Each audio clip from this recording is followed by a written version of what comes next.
नमस्कार दोस्तों, स्वागत है आपका प्रिपेयर विद यस में।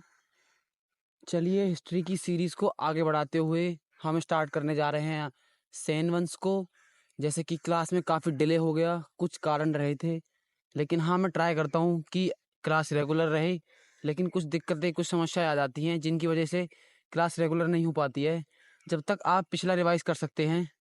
बाकी चलिए ज़्यादा टाइम ना गवाते हुए इस सीरीज़ को कंटिन्यू रखते हैं। नेक्स्ट अब हम पढ़ने वाले हैं सेन वंश को। जैसा कि मैं आपको प्रीवियस वीडियो में बता चुका हूँ, ये हिस्ट्री का ऐसा पार्ट है जहाँ से जनरली साल में या कभी भी एक क्वेश्चन या फिर नहीं भी मिलता, मतलब यहाँ का वेटेज बहुत कम रहता है। हाँ लेकिन इतिहास है, आपको जानना चाहिए। और ऐसा नहीं है कि नहीं पूछा जाता तो नहीं पूछा जाएगा, क्या पता पूछा भी जाए। तो इसलिए आप इसमें इंपॉर्टेंट पढ़ लीजिए। ज़्यादा इसमें डीप में जाने की ज़रूरत नहीं है, क्योंकि एग्जामिनर यहाँ तक के क्वेश्चन नहीं बनाता है। चलिए शुरू करते हैं। हम पढ़ने वाले हैं सेन वंश को। सेन वंश की स्थापना सामंत सेन ने की थी। किसने की थी? सामंत सेन ने। सेन वंश का प्रथम महान शासक विजय सेन था। कौन था? विजय सेन था, जो शैव धर्म का अनुयायी था। किस धर्म का? शैव धर्म का अनुयायी था। लक्ष्मण सेन ने बंगाल का अंतिम हिंद लक्ष्मण सेन बंगाल का अंतिम हिंदू शासक था।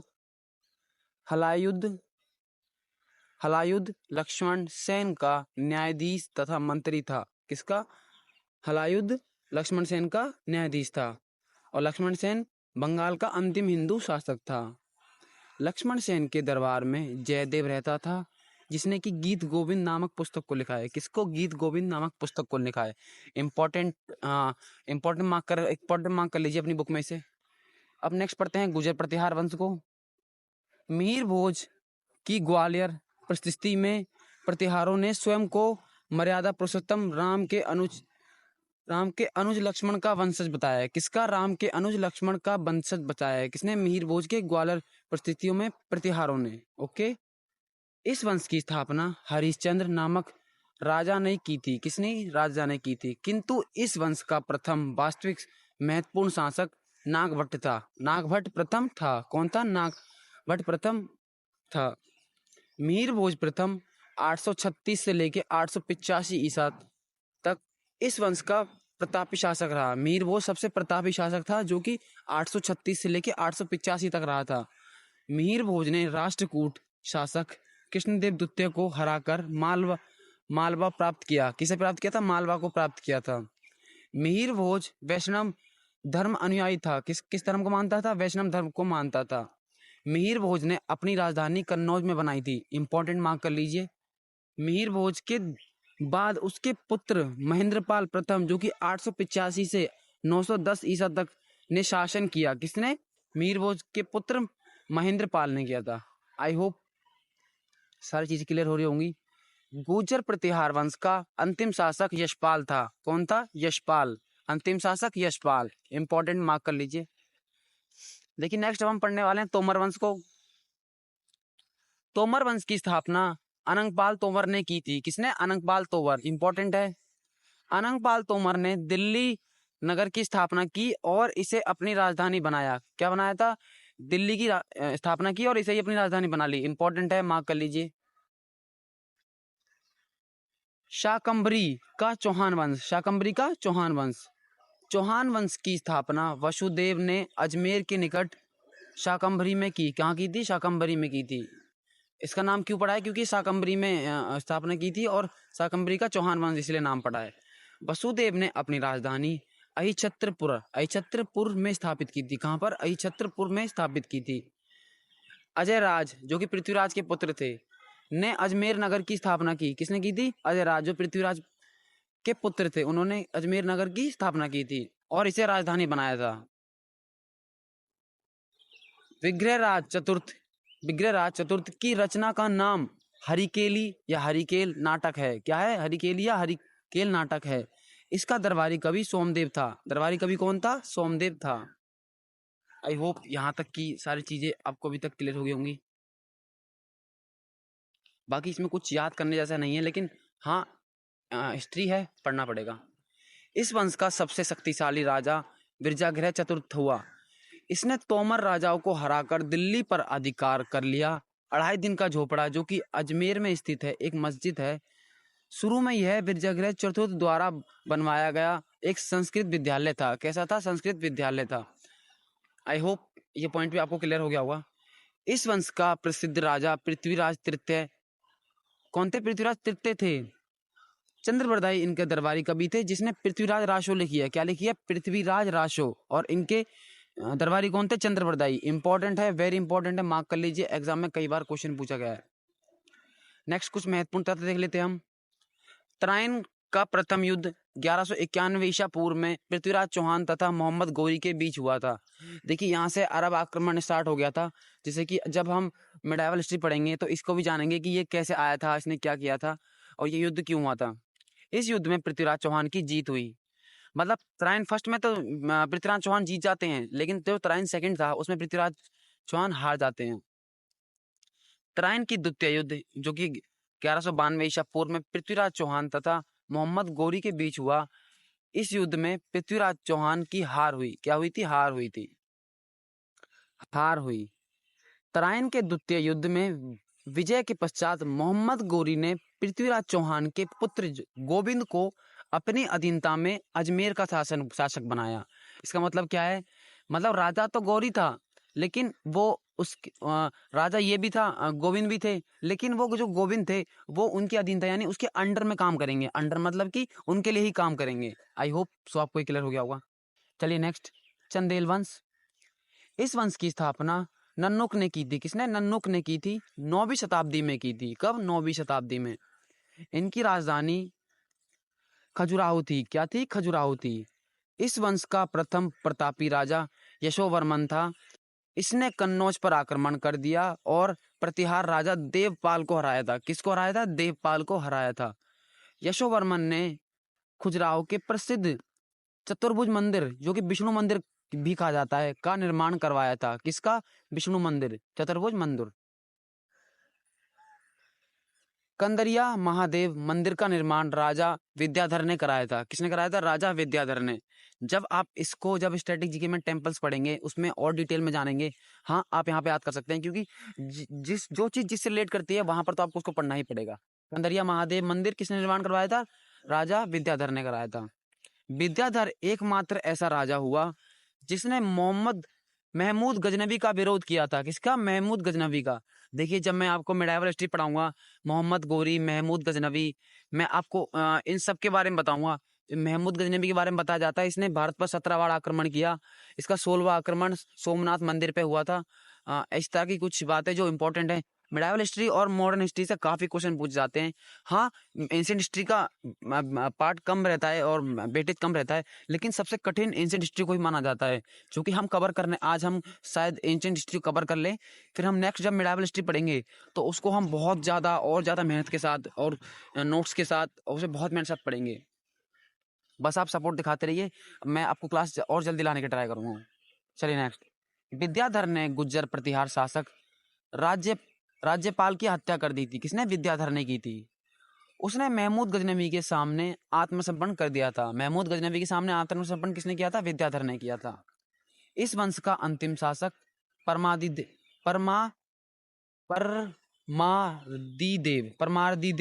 या परमल था। क्या था? परमार्दिदेव या परमल था। आई होप आपको ये क्लियर हो गया होगा। चलिए नेक्स्ट, अब हम पढ़ने जा रहे हैं परमार वंश को। परमार वंश का संस्थापक उपेंद्र यानी कृष्णराज था। इसकी राजधानी धारा नगरी थी। क्या थी? धारा नगरी थी। पूर्व में परमारों की राजधानी उज्जैन थी। क्या थी? उज्जैन थी। इस वंश का एक महान राजा भोज था। भोज को कविराज के उपनाम से जाना जाता है। इसने भोजरस तालाब तथा भोजपुर नगर की स्थापना की थी। किस किस की? भोजरस तालाब तथा भोजपुर नगर की। राजा भोज ने अपनी राजधानी में सरस्वती मंदिर का निर्माण करवाया था। किसका? सरस्वती मंदिर का निर्माण करवाया था। नेक्स्ट, अब हम पढ़ते हैं तुर्कों के आक्रमण से पूर्व भारतीय राजवंश। जो तुर्क आक्रमण हुआ भारत पर, उससे पहले कौन कौन से राजवंश भारत पर शासन कर रहे थे, उनके बारे में जरा एक बार जान लेते हैं। हाँ, ये काफी थोड़े इंपॉर्टेंट हो सकते हैं। चलिए मैं आपको एक बार करा देता हूँ। सबसे पहले आ जाते हैं राष्ट्रकूट वंश। राष्ट्रकूट वंश में भी प्रारंभ में राष्ट्रकूट वंश कर्नाटक के चालुक्यों के अधीनस्थ थे। किसके थे? चालुक्यों के अंडर में थे, अधीनस्थ थे। इसका संस्थापक तंतिदुर्ग, जो कि 1722 ईसा पूर्व था। कब था? तंतिदुर्ग था। इसकी राजधानी मानखेत, क्या है? मान्यखेत थी। क्या थी? मान्यखेत थी। इसका उत्तराधिकारी कृष्ण प्रथम था। कौन था? कृष्ण प्रथम था। राष्ट्रकूट वंश में कृष्ण प्रथम, कृष्ण द्वितीय, ध्रुव प्रथम, इंद्र तृतीय, गोविंद तृतीय, कृष्ण तृतीय आदि शासक थे। देखिए, एक ट्रिक बना सकते हो आप, तृतीय तृतीय तृतीय, जितने भी मैंने दो प्रथम हैं, बाकी सारे तृतीय ही हैं, ऐसे भी याद कर सकते हो। एलोरा का भव्य कैलाश मंदिर राष्ट्रकूट राजा कृष्ण प्रथम के शासनकाल के दौरान बनाया गया था। कौन सा मंदिर? कैलाश मंदिर। कौन सा? कैलाश मंदिर। एलोरा का भव्य कैलाश मंदिर। आई होप यहाँ तक कि आपको सारी चीजें क्लियर हो गई होंगी। इसको आपको याद नहीं करना है। मैं एक वीडियो ये करा रहा हूँ जिससे कि आपको रीड करना ना पड़े। मैं अगर ये वीडियो करने के बाद जब आप रीड करेंगे तो आपको, हाँ, चांसेस हैं आपको बहुत कुछ याद हो जाए। हाँ, लेकिन जनरली यहाँ से क्वेश्चन बनता नहीं है, लेकिन इंपॉर्टेंट है। वैसा मैं नहीं कह रहा कि इंपॉर्टेंट नहीं है, क्वेश्चन नहीं बनता है तो नहीं बनेगा आगे, क्वेश्चन बन सकता है आगे, क्योंकि एग्जामिनर का कुछ नहीं पता। ध्रुव प्रथम राष्ट्रकूट वंश का पहला शासक था। कौन था? ध्रुव प्रथम था, जिसने कन्नौज पर अधिकार करने हेतु त्रिपक्षीय संघर्ष में भाग लिया। किसमें? त्रिपक्षीय संघ में भाग लिया था और विजय प्राप्त की थी। ध्रुव को धारावर्ष भी कहा जाता है। ध्रुव को क्या कहा जाता है? धारावर्ष भी कहा जाता है। ध्रुव का उत्तराधिकारी गोविंद तृतीय था। कौन था? गोविंद तृतीय था। इसके बाद अमोघ वर्ष राजगद्दी पर बैठा। कौन बैठा था इसके बाद? अमोघ वर्ष। ध्रुव के बाद कौन बैठा था? अमोघ वर्ष। राष्ट्रकूट वंश का राजा अमोघ वर्ष जैन धर्म को मानता था। किस धर्म को? जैन धर्म को मानता था। आदि पुराण का लेखक जिनसेन यानी अमोघ वर्ष के दरबार में रहता था। किसके? अमोघ वर्ष के दरबार में रहता था। गणितज्ञ महावीराचार्य, कौन? गणितज्ञ महावीराचार्य इसके दरबार में रहते थे। किसके दरबार में? किसके दरबार में? अमोघ वर्ष के। राष्ट्रकूट का अंतिम महान शासक कृष्ण तृतीय था। इसी के दरबार में कन्नड़ का कवि पौन्न रहता था। कौन रहता था? पौन्न रहता था, जिसने शांति पुराण नामक पुस्तक लिखी। क्या लिखी थी? शांति पुराण नामक पुस्तक लिखी थी। इंद्र तृतीय के शासनकाल में अरब निवासी अलमसूदी, कौन? अलमसूदी भारत आया था। कौन आया था? अलमसूदी भारत आया था। राष्ट्रकूटों ने अपने राज्य में मुसलमान व्यापारियों को बसने तथा इस्लाम के प्रचार की स्वीकृति दी थी। किसने दी थी? राष्ट्रकूट ने। इंपॉर्टेंट है, एग्जाम में क्वेश्चन पूछ सकता है कि किन शासकों ने मुस्लिमों को व्यापार तथा बसने तथा इस्लाम के प्रचार की स्वीकृति दी थी। किसने? राष्ट्रकूटों ने दी थी। इस वंश का अंतिम राजा कर्कद्वितीय था, जिसको चालुक्य वंश के शासक तैलपद्वितीय ने हराया था। किसने? तैलपद्वितीय ने हराया था। नेक्स्ट अब हम पढ़ लेते हैं पल्लव वंश को। पल्लव वंश का वास्तविक संस्थापक सिंह विष्णु को माना जाता है। किसे? सिंह विष्णु को। इसकी राजधानी कांचीपुरम थी। क्या थी? कांचीपुरम थी। सिंह विष्णु के दरबार में लेखक भारवी रहता था। कौन रहता था? भारवी रहता था, जिसने किरातार जूनियम नामक पुस्तक लिखी। क्या लिखी थी? किरातार जूनियम नामक पुस्तक लिखी थी। महेंद्र वर्मन प्रथम, नरसिंह वर्मन प्रथम, महेंद्र वर्मन द्वितीय, परमेश्वर वर्मन प्रथम, नरसिंह वर्मन द्वितीय आदि इस वंश के प्रमुख शासक थे। आई होप आपको ये क्लियर हो गया होगा। पल्लव वंश का अंतिम शासक अपराजित वर्मन था। कौन था? अपराजित वर्मन था। महाबलीपुरम के रथ मंदिर का निर्माण पल्लव शासक नरसिंह वर्मन प्रथम ने कराया था। किसने कराया था? नरसिंह वर्मन प्रथम ने कराया था। नरसिंह वर्मन प्रथम ने बातापीड़ा कोड की उपाधि धारण की थी। यह इस वंश का सबसे शक्तिशाली शासक था। क्या था? इस वंश का सबसे शक्तिशाली शासक कौन था? नरसिंह वर्मन। अरबों के आक्रमण के समय पल्लवों का शासक नरसिंह वर्मन द्वितीय था। कौन था? नरसिंह वर्मन द्वितीय था। क्वेश्चन पूछा जा सकता है, इंपॉर्टेंट मार्क कर लीजिए। नरसिंह वर्मन द्वितीय ने कांची के कैलाशनाथ मंदिर का निर्माण कराया था। कौन से? कांची के कैलाशनाथ मंदिर का निर्माण कराया था। इस मंदिर का निर्माण द्रविड़ शैली में हुआ था। किस शैली में? द्रविड़ शैली में हुआ था। नरसिंह वर्मन द्वितीय का दरबारी कवि दंडी यानी दंडिन था। कौन था? दंडिन था, जिसने दस कुमार चरितम नामक पुस्तक लिखी है। क्या? दस कुमार चरितम नामक पुस्तक लिखी है।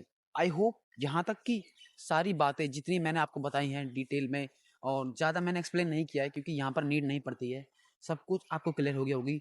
अगर आपको इस चीज़ को पढ़ना है तो आप इस वीडियो को दोबारा देखेंगे तो आपको सब कुछ याद हो जाएगा। चलिए नेक्स्ट, अब हम पढ़ते हैं चोल वंश को। चोल पल्लवों के सामंत थे। क्या थे? सामंत थे। इस वंश का संस्थापक विजयालय था। विजयालय चोल था। कौन था? विजयालय चोल था। विजयालय ने नरकेसरी की उपाधि धारण की थी। किसकी? नरकेसरी की उपाधि धारण की थी। इसकी राजधानी तंजौर थी। कहाँ थी? तंजौर थी। चोल वंश का प्रतापी प्रतीक क्या था? बाघ था। क्या था? बाघ था। प्रतीक बाघ था। इंपॉर्टेंट है, मार्क कर लीजिए। आदित्य प्रथम ने पल्लवों को हराने के बाद कोदंड राम उपाधि धारण की थी। किसने?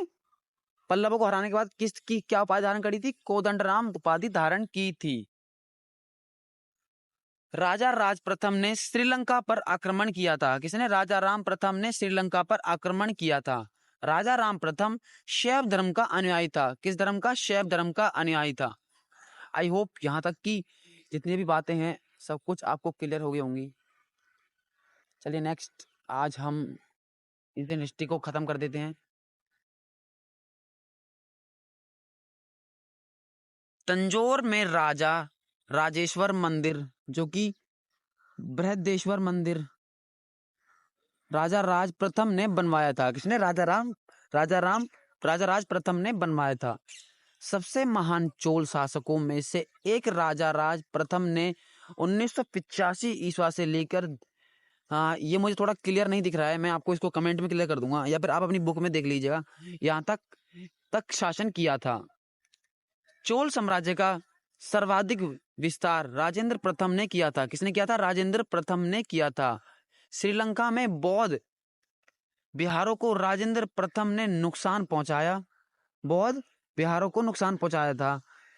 इसने पाल वंश के शासक महिपाल को हराकर गंग इकोड चोल की उपाधि धारण की थी। किसकी? गंग इकोड चोल की उपाधि धारण की थी। देखिए मैं आपको एक बार इस पॉइंट को दोबारा क्लियर कर देता हूँ। चोल साम्राज्य का सर्वाधिक विस्तार राजेंद्र प्रथम ने किया। श्रीलंका में बौद्ध बिहारों को राजेंद्र प्रथम ने नुकसान पहुंचाया। इसने पाल वंश के शासक महिपाल को हराकर गंगकोड चोल की उपाधि धारण की थी। आई होप यहाँ तक की बातें आपको सारी क्लियर हो गई होंगी। चलिए नेक्स्ट, राजेंद्र प्रथम ने अपनी नई राजधानी गंगईकोड चोलपुरम में बनाई। कहाँ? गंगईकोड चोलपुरम में बनाई। चोल वंश का अंतिम शासक राजेंद्र तृतीय था। कौन था? राजेंद्र तृतीय था। स्थानीय स्वशासन चोल वंश की मुख्य विशेषता थी। क्या थी? मुख्य विशेषता क्या थी? स्थानीय स्वशासन। चोल काल में भूमि कर उपज 1/3 भाग होता था। देखिए भूमि कर को मैं एक्सप्लेन करता हूँ। कर से मीन होता है, कर का मीनिंग होता है टैक्स, मतलब कि उस टाइम पर टैक्स लगाए जाते थे जमीन पर, कि इस जमीन पर जो आप जो उपज करेंगे उसका हमें टैक्स देना पड़ेगा। तो वो कितनी थी? 1/3 भाग थी। चोल काल में मानक सिक्के को कलंजू कहा जाता है। इंपॉर्टेंट है, मार्क कर लीजिए, बुक में अपनी मार्क कर लीजिए, एग्जाम में पूछा जा सकता है। चोल काल का सर्वाधिक महत्वपूर्ण बंदरगाह कावेरी पट्टम था। क्या था? कावेरी पट्टम था। चोल वंश की नौसेना शक्ति भारतीय इतिहास में बहुत शक्तिशाली मानी जाती है। चोल वंश की नौसेना शक्ति भारतीय इतिहास में बहुत शक्तिशाली मानी जाती है। नटराज प्रतिमा को चोल कला का सांस्कृतिक निचोड़ कहा जाता है। किसको? नटराज प्रतिमा को चोल कला का सांस्कृतिक निचोड़ कहा जाता है। आई होप यहाँ तक आपको सब कुछ क्लियर हो गया होगा। नेक्स्ट आगे हम पढ़ेंगे मध्यकालीन इतिहास को, जहाँ से स्टार्ट करेंगे हम अरब आए, फिर तुर्क आए, फिर दिल्ली सल्तनत, फिर मुगल वंश, इस तरह ही फिर हम आगे अंग्रेजों का आगमन, इस तरह ही हम हिस्ट्री को, अब जो आपकी हिस्ट्री स्टार्ट होगी वो आपको बहुत इंटरेस्टिंग और बहुत अच्छी लगेगी, क्योंकि जनरली क्वेश्चन जहाँ से ज़्यादा आते हैं वहाँ से आपको पढ़ना चाहिए। और आपकी मैं एंशिएंट हिस्ट्री कवर करा चुका हूँ। बाकी एंशिएंट हिस्ट्री में इससे ज़्यादा कुछ है नहीं, ना इससे बाहर पूछा जाएगा, और जो बाहर पूछ जाता है वो मैंने नोट्स के जरिए ला के आपको करा दिया गया है। इसी तरह अल्टरनेटिव डेज पर मैं आपको क्लास लाता रहूँगा। कल हमारी पॉलिटी की क्लास आएगी, और जैसे कि मैं देख रहा हूँ कि अभी हमारी रीच बहुत डाउन हो गई है, मतलब व्यूज़ नहीं आ रहे वीडियो पर, इससे और डिमोटिवेशन हो रही है। इस चीज़ को देखते हुए क्या आप वीडियो को देखें और एक दो अपने दोस्तों के साथ शेयर करें कि ये चैनल ऐसी मतलब बुक सॉल्यूशन करा रहा है। जो आपका दोस्त येलो बुक को कवर कर रहा है, उनको बोलो कि हाँ, आपको अगर जल्दी से कवर करनी है तो मैं छोटी-छोटी वीडियो में कवर करा रहा हूँ। ज़्यादा नहीं, मैं 20 से 30 मिनट की वीडियो लेके आता हूँ, जिससे कि, और उसमें भी मैं कंटेंट काफ़ी सारा लेके आता हूँ, जिससे कि कम समय में ज़्यादा कंटेंट तैयार हो। और दूसरी बात, ऐसे कोई टर्म्स नहीं है जो मैं छोड़ता हूँ जिससे कि आपके मन में प्रश्न रह जाए या फिर आप भटको कहीं पर कि इसके बारे में नहीं बताया, तो मैं आपको क्लियर कर देता हूँ। हाँ, जो चीज़ इंपॉर्टेंट नहीं है मैं आपको वो बताता हूँ, क्योंकि तैयारी करना और अच्छे तरीके से तैयारी करना दोनों में फ़र्क है। तो आपको अच्छे से तैयारी करनी है, जिस तरह मैं करा रहा हूँ उस तरह कर लीजिए, वरना तो आपकी मर्जी, या तो आप टीचर्स बदलते रहिए या तो आपकी मर्जी है। बाकी अगर आप सपोर्ट दिखाएंगे तो मैं और जल्द से जल्द क्लास लाने की ट्राई करूँगा। और नेक्स्ट अब हम मध्यकालीन स्टार्ट करेंगे, मध्यकालीन इतिहास, जहाँ से कि क्वेश्चंस का वेटेज बहुत ज़्यादा रहता है। यहाँ से पढ़ना स्टार्ट करिए। अगर आपको एंशिएंट हिस्ट्री में कुछ समझ नहीं आता, या फिर आपको लगता है कि आपकी एंशिएंट हिस्ट्री कवर है, तो एक बार मेरे साथ यहाँ से मेडिवल हिस्ट्री से स्टार्ट करना। मैं आपको सच बता रहा हूँ, यहाँ से आपको बहुत अच्छे क्वेश्चन मिलते हैं, बहुत अच्छे क्वेश्चन भी पूछ लेते हैं, और मैं आपको इतना डीप में पढ़ाऊँगा, इतनी डिटेल लेके आऊँगा कि आप भी मतलब कि वो तो आप कमेंट करके बताएंगे कि मैं किस तरह कल आ रहा हूँ। बाकी जब तक के लिए थैंक यू, बाय बाय, धन्यवाद, ध्यान रखें।